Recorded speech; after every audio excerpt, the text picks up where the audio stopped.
সুপ্রিয় দর্শক, আসসালামু আলাইকুম। কেমন আছেন সবাই? আশা করছি যে যেখানে আছেন ভালো আছেন এবং সুস্থ আছেন। আমরা কিন্তু খাওয়ার জন্য অনেক সময় রুটি তৈরি করে থাকি। সেই রুটি বেঁচে গেলে আমরা কিন্তু পরে না খেয়ে ফেলে দিই। আজকে এই ফেলে দেওয়া রুটি দিয়ে আমি একটা রেসিপি তৈরি করে দেখাচ্ছি আপনাদেরকে। তাহলে চলুন দেখে নেওয়া যাক বাসি রুটির রেসিপি। আমি এখন এখানে হাফ কাপ ময়দা নিয়ে নিয়েছি। আমি এখানে 1 টিস্পুনের মতো জিরা নিয়ে নিচ্ছি, গোটা জিরা। স্বাদ অনুযায়ী লবণ দিয়ে দিচ্ছি। আমি এখানে হাফ টিস্পুনের চেয়ে একটু কম হলুদের গুঁড়া দিয়ে দিয়েছি। আমি এখানে 1 টিস্পুনের মতো চিলি ফ্লেক্স দিয়ে দিচ্ছি। এখন সবগুলো মিশ্রণ আমি একসঙ্গে ভালো করে মিক্স করে নিচ্ছি। আশা করছি আজকের রেসিপিটা আপনাদের কাছে ভালো লাগবে। ভালো লাগলে লাইক, কমেন্ট এবং বেশি বেশি করে শেয়ার করবেন। আমি এখানে একটা ব্যাটার তৈরি করে নিচ্ছি। তার জন্য আমি এখানে 1 গ্লাস পানি নিয়েছি। আমি অল্প অল্প পানি দিয়ে এই ব্যাটারটা তৈরি করে নিয়েছি। দেখেন ব্যাটারটা কিন্তু রেডি হয়ে গেছে। এখানে আমি অল্প করে কুকিং অয়েল দিয়ে দিচ্ছি। দেখেন অয়েলটা দেওয়া হয়ে গেছে। আমি সামান্য করে বেকিং পাউডারও দিয়ে দিয়েছি। এখন আমি আবার সবগুলো একসঙ্গে ভালো করে একটু মিক্স করে নিচ্ছি। এখানে আমি ধনেপাতা দিয়ে দিচ্ছি অল্প করে। দেখেন এখন সবগুলো আবারও ভালো করে একটু মিক্স করে নিচ্ছি। মিক্স করা কিন্তু হয়ে গেছে। এখন আমি এক পাশে রেখে দিয়েছি। আমি আগে থেকে আলুগুলো সিদ্ধ করে রেখেছি, সেগুলো এখন গ্রেট করে নিচ্ছি একটা গ্রেটার দিয়ে। আলু কিন্তু গ্রেট করা হয়ে গেছে। আমি এখানে 5টা কাঁচা লঙ্কা কুচি করে রেখেছিলাম, সেগুলো দিয়ে দিয়েছি। হাফ টিস্পুনের মতো হলুদের গুঁড়া দিয়ে দিচ্ছি। হাফ টিস্পুনের মতো গরম মশলার গুঁড়া দিয়ে দিচ্ছি। আমি এখানে সামান্য করে গোটা জিরা দিয়ে দিয়েছি।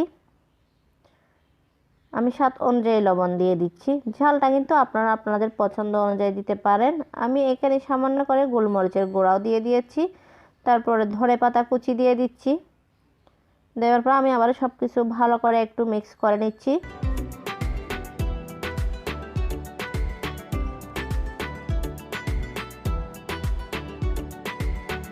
আমি এখানে কিছু চাট মশলা দিয়ে দিচ্ছি। আশা করছি আজকের রেসিপিটা আপনাদের কাছে ভালো লাগবে। ভালো লাগলে প্লিজ আমার চ্যানেলটা সাবস্ক্রাইব করে পাশে থাকার বেল আইকনটি প্রেস করে রাখবেন, আমাকে সাপোর্ট করবেন। এই আলুর মিশ্রণটা কিন্তু রেডি হয়ে গেছে। এটা এক পাশে রেখে দিচ্ছি। আমি রুটিগুলো নিয়ে নিয়েছি। দেখেন এই বাসি রুটিগুলো।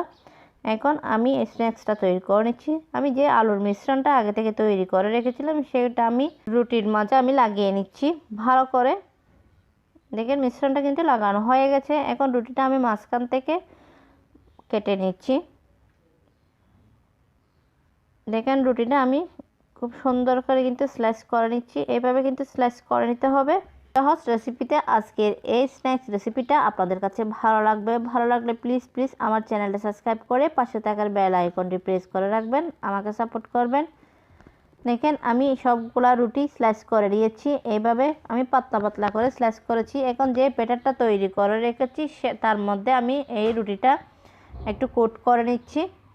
কোট করা হয়ে গেছে। আমি আগে থেকে কিন্তু অয়েলটা গরম করে নিয়েছি। এখন আমি এই রুটিগুলো ফ্রাই করে নিচ্ছি। দেখেন এগুলো কত সুন্দর হয়েছে, কত ফুলকো ফুলকো হয়েছে। এই স্ন্যাক্সটা বিকালে চায়ের আড্ডায় এই স্ন্যাক্সটা খেতে কিন্তু অনেক টেস্টি, দেখতেও কিন্তু অনেক লোভনীয়। এখানে আমি সবগুলা কিন্তু ফ্রাই করে নিয়েছি। এভাবে আমি এখন সার্ভ করে দেখাচ্ছি। দেখেন কত লোভনীয় হয়েছে এই স্ন্যাক্সটা। এটা কিন্তু বাচ্চারা কিন্তু অনেক লাইক করে। আপনারা একবার হলো বাসায় ট্রাই করবেন। আশা করছি আপনাদের কাছে ভালো লাগবে। এখন আমি একটা ছিঁড়ে দেখাচ্ছি। দেখেন কত নরম তুলতুলে এই স্ন্যাক্সটা। এটা খেতে কিন্তু অনেক টেস্টি। আপনারা একবার হলো বাসায় ট্রাই করবেন।